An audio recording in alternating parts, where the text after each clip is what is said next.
여러분 안녕하세요. 창업본점의 진솔입니다. 오늘은 제가 혼자서 창업 지원 사업 전략에 관해서 한번 얘기를 나누고 싶었어요. 여러분들한테 얘기를 좀 들려주고 싶은 게 있는데 짧게 창업 지원 사업이라는 게 왜 필요하고 그게 어떻게 쓰임새가 있고 그걸 어떻게 하면 좋을지에 대해서 좀 알아보고자 해요. 우리가 모두 창업을 하는데 문제는 이제 돈이 부족하다는 거잖아요. 그래서 돈 나올 구멍이 어디냐 라고 보면 실제로 돈 나올 때가 많지가 않아요. 그죠? 예. 내가 창업을 이제 시작하는데 뭘 가지고 있어요? 우리는 아이디어 하나 가지고 있어요. 그리고 뭐라고 불러요? 그걸 적수공권이죠. 적수공권. 맨손밖에 없어. 예. 아이디어 하나 가지고 뛰어들었어요. 돈도 없고 인력도 없고, 물론 내 종잣돈이 있는 사람들도 있어요. 그리고 조금 장사를 하고 있는 분들도 있겠죠. 그런데 그런 걸로 다 충분하면 이런 얘기를 안 하죠. 돈이 부족합니다. 내가 번 돈도 부족하고 내가 가진 돈도 부족하고. 그래서 어떻게 해요? 꾸기 시작하죠. 근데 그런 것이 한계가 있는데 정부에서 공짜로 이자도 갚을 필요가 없는 돈을 창업자들을 위해서 특별히 마련했다고 하니 이게 어찌 안 반가운 소식일 수 있겠습니까? 반갑죠. 그럼 그걸 잘 써야 되는데 그럼 우리가 전략이 필요하다는 거죠. 전략은 제가 더 거창한 얘기를 드리려는 건 아니고요. 간단히 말씀드려서 이런 얘기를 좀 드릴 수 있을 것 같아요. 전략이라고 하면 우리가 손자병법이 생각나는데 나를 알고 적을 알면 백전백승이다가 아니고 뭐라 그랬죠? 100번 싸워서 패하지 않는다. 그래서 지피지기면 백전불패라고 하는 표현이 이제 정확하다고 얘기를 해요. 근데 싸워서 지지 않으려면 어떻게 하면 되느냐? 내가 최소한 정부 지원 자금을 내가 필요한 만큼 꾸준히 받으려면 어떻게 해야 되냐 이거죠. 사실 정부 지원금 가지고 전략을 생각할 때 내가 이걸 가지고 큰 돈 잡을 거다. 야, 내가 사업하는 돈을 정부의 자금을 가지고 충분히 이용할 수 있어. 이 생각부터 버리는 게 이 전략의 출발점이 아닐까 싶습니다. 충분하지 않아요. 여러분 그 정부미 아시죠? 곡강의 정부미를 가지고 배부르게 먹었다는 사람은 들어본 적이 없습니다. 왜냐하면 정부가 여러분 한 분만을 위해서 그 자금을 마련할 수 없기 때문이죠. 그래서 골고루 또 쓰여야 되고 이 전략적인 어떤 집중과 선택 이런 것들이 필요하기 때문에 그런 부분을 이제 나눠줘야 돼서 그렇게 할 수가 없는 거예요. 그래서 적절하게 쓰임새가 있어야 되기 때문에 일단 풍부하지가 않다면 이걸 어떻게 잘 쓸 것인가에 대해서 우리가 고민을 해야 된다는 걸 뜻하죠. 모든 경영이나 경제활동은 간단합니다. 자원이 제약이 있어요. 우리가 모든 게 풍족하게 있으면 전략이 왜 필요합니까? 그냥 하면 되죠. 그냥 정부 지원 자금도 다 끌어당길 수 있으면 다 하면 됩니다. 근데 제약이 있기 때문에 우리가 선택과 집중을 해야 돼서 전략이 필요한 거예요. 그 점에 대해서 오늘 말씀드릴게요. 딱 오늘 말씀드릴 거는 이제 4가지 정리해드리면 끝이 날 것 같아요. 네 4가지는 간단히 말하면 이겁니다. 적을 알고 나를 알자는데 사실은 나부터 알아야 돼요. 내가 무엇을 하고 싶은지부터 알아야 그것에 대해서 우리가 대할 수 있는 상대방이 누군지가 결정되기 때문이죠. 그래서 4가지란 건 뭐냐면 나에 해당되는 거, 나를 알고 적을 아는 것에서 나에 해당되는 게 나의 사업 아이템입니다. 사업 아이템에 대해서 잘 알아야 돼요. 그 다음에 여기서 적이라고 표현했는데 우리가 얻고 싶은 것을 적이라고 일단 은유를 했다고 봐주시면 돼요. 상징을 했는데 그게 정부 지원금이죠. 그래서 나의 아이템을 알고 정부 지원금을 알면 어떻게 해야 됩니까? 이제 둘이 붙는 거죠. 그 붙는 것을 이어주는 것이 뭐냐면 사업계획서예요. 잘 읽고 나서 그 사업계획서를 근데 잘 쓰기 위해서는 조건이 하나 있어요.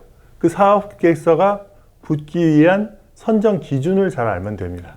그래서 요 4가지를 잘 알면 되는 거죠. 아이템, 정부 지원 자금, 그 평가 선정 기준, 그 다음에 사업계획서를 알면은 여러분 성공할 수 있어요.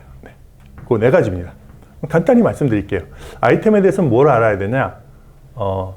아이템의 첫 번째는 나이를 알아야 돼요. 뭐 아이템이 사람도 아닌데 뭐 나이를 먹어요? 있어요. 여러분 우리 산업이 어떻게 되죠? 이 농업화 사회에서 산업화 사회로 돼서 이제 정보화 사회에 막 이렇게 가잖아요. 그래서 우리가 2D 공간에서 놀고 있는데 지금 뭐 3D 뭐 이렇게 가고 있죠. 뭐 메타버스 얘기도 나오고 있고. 그러니까 아이템도 시간의 흐름에 따라 나이를 먹어요. 그러면 우리는 어떤 나이에 아이템을 선택할지를 좀 결정해야 되지 않을까요? 네. 오히려 최근에 각광받는 사업을 하는 게 나한테 맞을 수도 있지만 나의 역량과 내가 했던 어떤 관심사에 비춰볼 때는 아니다. 우리는 뿌리 산업을 하겠다. 그래서 금형 관련된 그 비철금속 제조를 하겠다. 뭐 이렇게 하실 수도 있고 내가 평상시 즐겼던 웹툰이나 이런 쪽으로 가겠다라는 얘기를 할 수도 있어요. 그런 아이템을 어떻게 정할 것이냐는 것은 그 나이대가 잘 정해야 되는데 그 나이대는 누가 정해주냐면 이 시대의 흐름이 정해줘요. 이 트렌드가 바뀌면 새로운 아이템에 대한 수요가 높아지죠. 그렇습니다. 그래서 그런 부분을 좀 생각을 하시면 굉장히 좋을 것 같아요. 그리고 시대의 흐름과 관계없이 내가 기존에 했던 아이템에 대한 장점이 있으면 기존에 있던 것을 좀 살릴 필요가 있는 거죠. 그 두 가지를 구분하는 것이 우리가 보기에 이제 지혜라고 할 수 있습니다. 당연히 새로운 것을 해서 그 수요에 맞는 타이밍을 잡으면 좋은데 반대로 내가 가지고 있는 기존의 역량의 기존의 것이 맞는다면 그 두 가지를 좀 구분해 볼 필요가 있겠죠. 그 아이템을 잘 정했어요. 내가 어떤 것에 대한 지원 사업을 받고 싶은지를 내가 이제 알고 있는 거다. 그죠? 그걸 알고 있으면 그 다음에 어디로 가면 되냐면 이제 지원 사업에 대해서 잘 알면 돼요. 아이템에 나이가 있듯이 지원 사업도 나이가 있어요. 무슨 얘기냐면 예비 창업자를 위한 지원 사업이 있고 초기 창업자의 지원 사업이 있어요. 그리고 또 이제 초기 창업자를 지나서 이제 또 도약하는 성장을 더 하려는 이제 기업들을 위한 지원 사업이 있어요. 그 단계별로 어떤 지원 사업이 있는지를 알아야 돼요.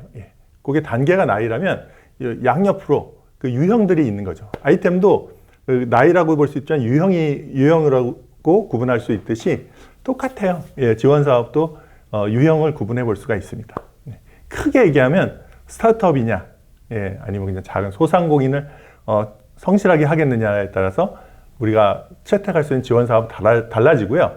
같은 소상공이다 또는 어떤 사회적 기업 영역이라고 해도 그 안에서 지원 사업 영역이 내가 사업화를 위해서 제품을 만들고 팔래, 그다음에 어떤 콘텐츠를 만들고 서비스를 만들어서 파는 그 핵심적인 활동을 도와주는 사업을 할 거냐?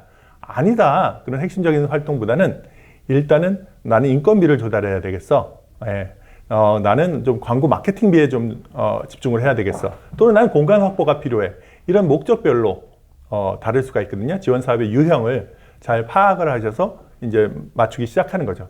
그러면 어떤 사이트에서 찾으면 좋고 이런 것들에 대한 정보도 당연히 중요하겠는데 그런 거는 인터넷에 찾으면 나오면 되니까 저는 기본 전략만 말씀드려요. 그 다음에 이제 내 아이템을 알았고 이 지원 사업의 나이대를 보니까 이런 게 좋아.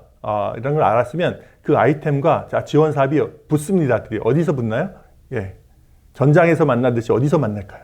맞습니다. 심사 현장에서 만납니다. 서류 평가로 만나고 발표 평가 자리에서 만나는 거예요.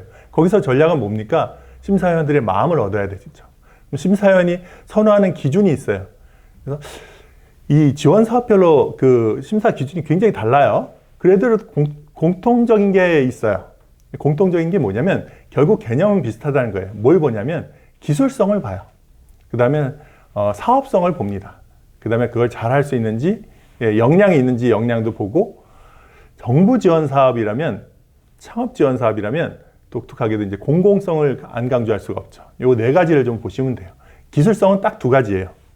결국 그 기술을 잘 만들고 차별화되고 굉장히 참신한 가치를 그 기술적으로 구현할 수 있는가, 그런 기술인가, 이 기술 자체가 괜찮냐 이거죠.